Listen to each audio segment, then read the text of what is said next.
Hey guys, I slept through all my alarms and I'm supposed to leave for the airport in 10 minutes. So I'm gonna try and do a get ready with me without pausing, which actually works out in both of our favors.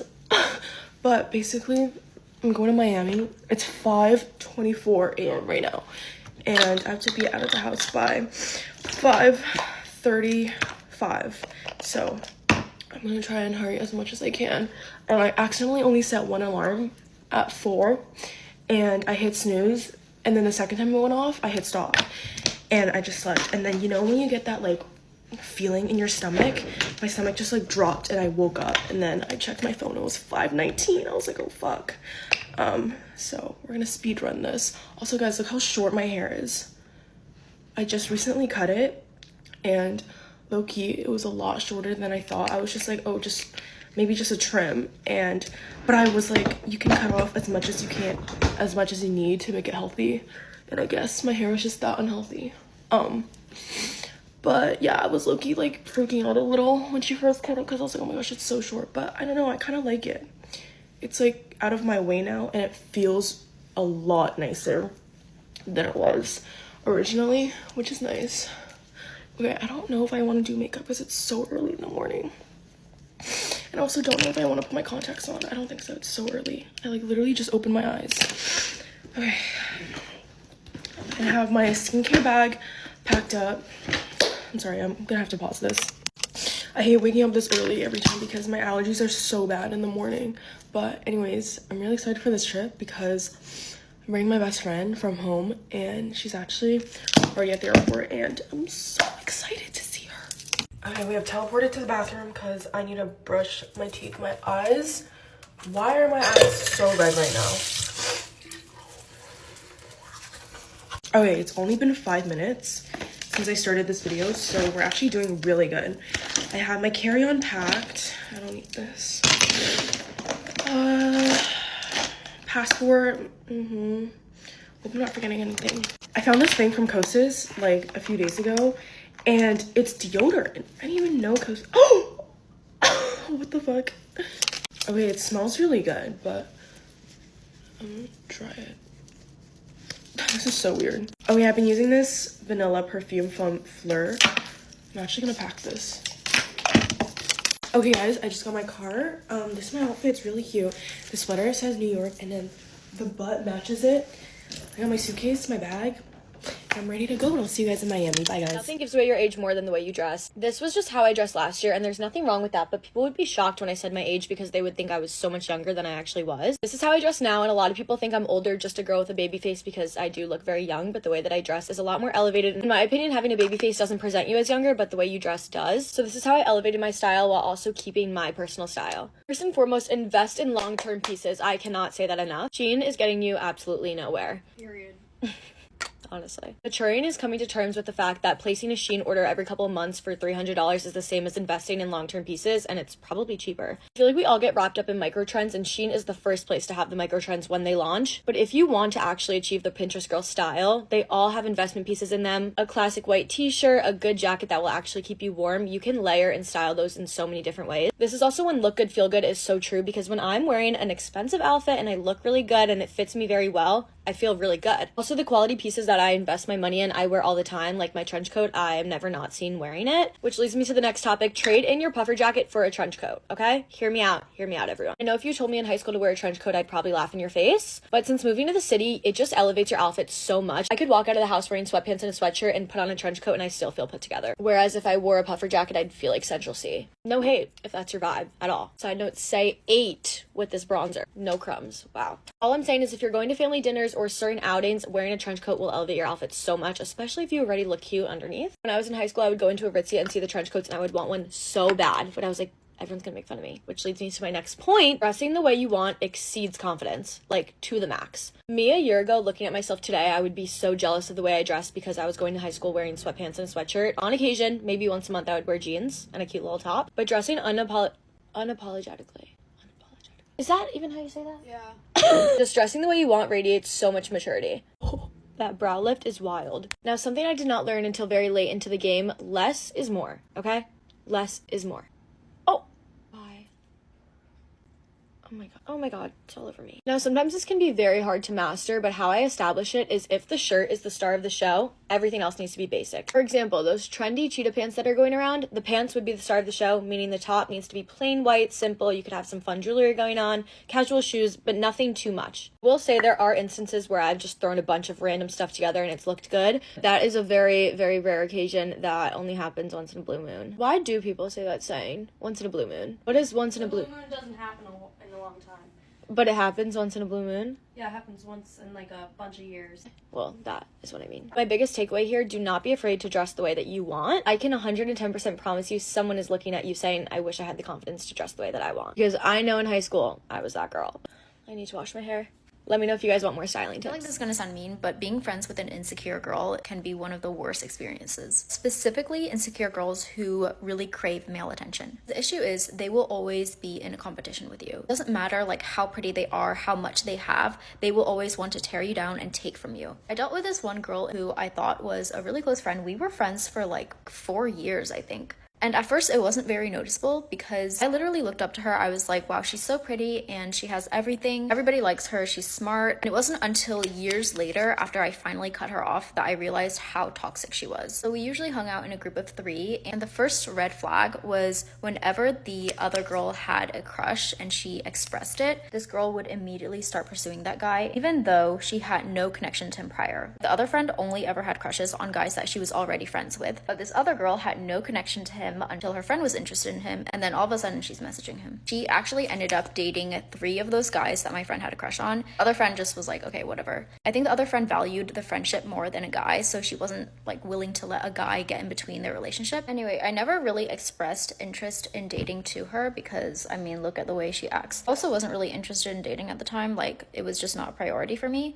One day she asked me about this and I said, I haven't really felt the need to date. And after that, she went around speculating about my sexuality. I remember there was this one guy who she thought was really cute, and one day he told her he thought I was cute. I was not interested in this guy at all. This actually really upset her, and she came to me and said like, I think it's so funny that he thinks you're cute. That made me feel really bad about myself because I was like, oh, she thinks I'm ugly. She thinks that it's funny that somebody would find me cute. And that's where you can really see our perceptions were different, because while she valued so much how men perceived her, I really valued her opinion. So her telling me that affected me more than him saying that I was cute. She would always be trying to compete with me. This goes for everything, like even career path, like classes I was taking. Like no matter what, she was always in a competition with me. And it was so exhausting. It's like she was always trying to prove to herself that she was better than me, prettier than me. Looking back, I do wonder why I stayed friends with her for so long. There's really only so much you can take from a friendship. And she's one of those dangerous types of friends who tears apart your confidence. And that's why I've sworn off being friends with insecure girls who care too much about women. Meanest girl who you ever meet is not the girl who is outwardly mean. When you first meet her, she will be all smiles. Oh my god, so nice to meet you, you're so pretty. But they will throw little digs in there just to see how you react. Think of Regina George in the cafeteria scene. She's welcoming, she's getting to know Katie, she calls her pretty, you agree, you think you're really pretty. See what she did there? Not only is she trying to get Katie to question herself, she's also trying to get Katie to say something that she can use against her. This person might actually be friends with somebody who is outwardly mean. And you will think like, how can they be friends? She's so nice.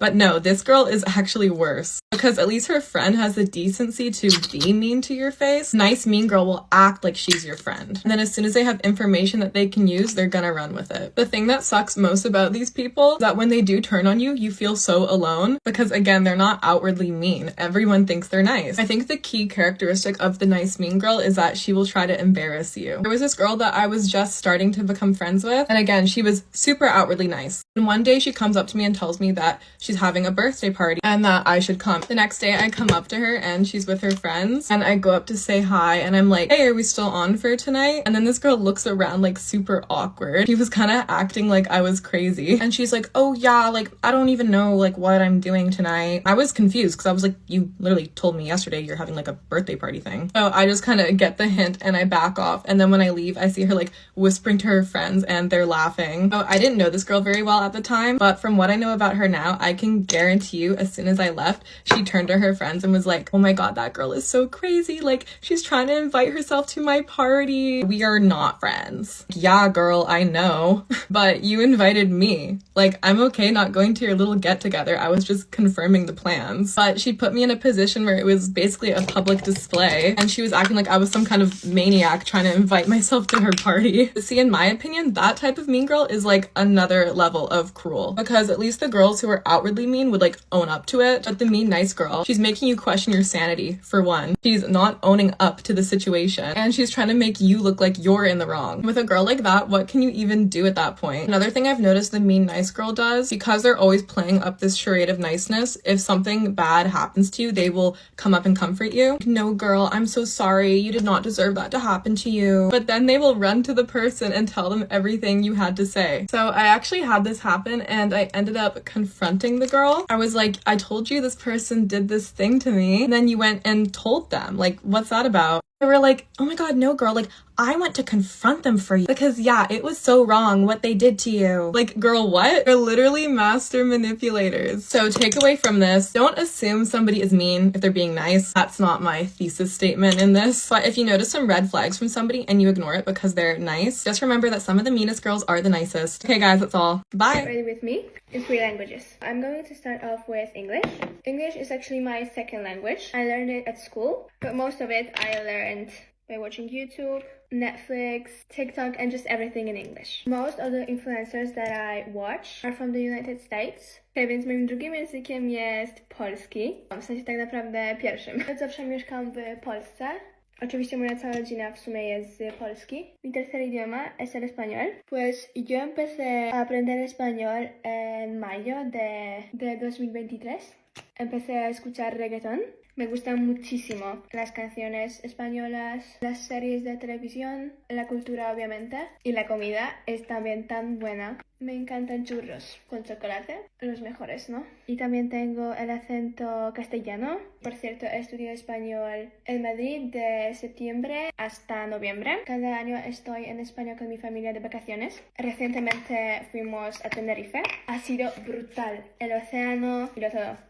Full face of new makeup. So excited for this one. Let's start with a little bit of the One Size Oil Sucker Primer. This is an extreme mattifying primer, so I'm just gonna put it in my T-zone. I really don't have oily skin, but in the summertime, I'm always reaching for like oil absorbing products like this, especially in the T-zone. Kind of just as like a preventative measure. Oh wow, that dries down very fast. Definitely is mattifying. I'm seeing these L'Oreal Skin Ink Semi-Permanent Makeup Concealer Foundation. I'm not really sure. I don't know what shade I would be. Maybe this one would be better. Apparently it lasts for 48 hours. It's very lightweight, and I've been seeing that people say to blend it out in sections because it dries down very fast, which I'm definitely seeing. I'm gonna use this as my foundation, just apply it everywhere. Definitely dries down to be a very matte finish. I think I would use something like this only in like specific areas. I like really don't want my makeup to move for like some certain occasion. But if I'm gonna be in the heat, I feel like this might be good. Here's how the skin is looking with that. I'm so excited for these. This is the Natasha Denona liquid bronzer. Try the shade Toasty Tan. I have the little brush. Really into liquid bronzers. Okay, nice consistency. Take the dense side of the brush and just start applying where I typically would bronze up. These are pigmented. I'm gonna like blend out to the other parts of my face. Loving this shade though. This is like the perfect bronzer shade for me. I'm such a big fan of Natasha Denona. I feel like all their products are just so high quality. They give like luxury. Wow, those are so pigmented. I don't even think I need bronzer over top of that. Also feel very set in place, like they're not gonna be moving. Next new product is the Charlotte Tilbury Unreal Blush Sticks. I have been dying to try these. I'm so excited. So many cute shades. Go with Rosy Glow. I'm gonna go right in. Ooh, these are pigmented. Let's blend. I love. They say healthy glow stick, so the finish is very much glowy, very much natural. Apply this side with a brush. Very buttery, blending out very easily. A little on the nose. Definitely giving that glowy, natural finish. I really, really love those. I absolutely must try more shades. Now we need to set the face. We have the Say Baked Translucent Powder. I am so excited about this. Say really needed a product like this. Let's try her out. Let's pop this right under the eyes. That's like the most important part for me to set because my eyes crease. It's giving blurred. I really, really like that. That's one eye with it. Oh, eyes all blurred. I'm actually shocked from a baked powder. I think I have to do a new full face of Say now because this is game changing. It has a very like natural skin finish to it also. Do you guys see that? Next up, we have the Makeup by Mario Blurring Bronzer, a powder bronzer. Using the shade Medium. I feel like it matches that liquid bronzer that we used really well. I love when powders say blurring because I feel like it always just ties the whole look together, makes everything look cohesive. I'm really liking this. Oh my god, for blush, look at this Gucci Beauty blush. Is this not the most gorgeous, stunning packaging ever? Look at this. This is like the kind of blush I would just put on display. It's the shade Silky Rose. I'm gonna pat that over top of that blush. Very pretty. This is like something I would get for someone like as a gift because this is just like so luxurious. Next, we have the new NARS highlighter. This is the shade Heavenly. It's absolutely beautiful. I'm gonna just adjust this on my cheekbones. Giving blinding. Oh, look at that. Gorge. And honestly, it gives you like that healthy looking glow too. It's not chalky or like chunky, you know what I mean? Mascara, we have the Persona New Tubing Mascara. It's the black one. I feel like we haven't tried a new mascara together in a long time, so I'm excited to try this. This wand reminds me of the Tower 28 one. The formula is not clumpy whatsoever, which I really like. Looks like a very good like everyday mascara. It's very thin. It's not too heavy. We have the MAC Lip Glazer Glossy Lip Liners. This is just crazy. I'm gonna use Velvet Teddy because I really love that shade from MAC. Lip stain on right now, but go for it. Very creamy. They literally just glide right on. I'm gonna just fill in the lips with this. Look like shiny. I was nervous it was gonna be like slipping and sliding everywhere and it's not gonna stay where you put it since it says gloss, but it actually does dry down and it feels like it's locked in, it's not gonna move. But when you go up close, like it looks super hydrating, it's not drying, and it does kind of look like you're wearing a gloss. Like when the gloss kind of settles in and it's just, your lips just look hydrated, that's what it gives. For top of it though, I really need to try the Unreal Lips from Charlotte Tilbury. I think it's just a lip oil. Oh my god, these smell like something from my childhood. Like those like lip smackers. Very glossy. There you go, that is my full face of new makeup. This was so much fun. I love playing around with new makeup. I think the finished look looks so good. Let me know what you guys think and let me know what I should try next.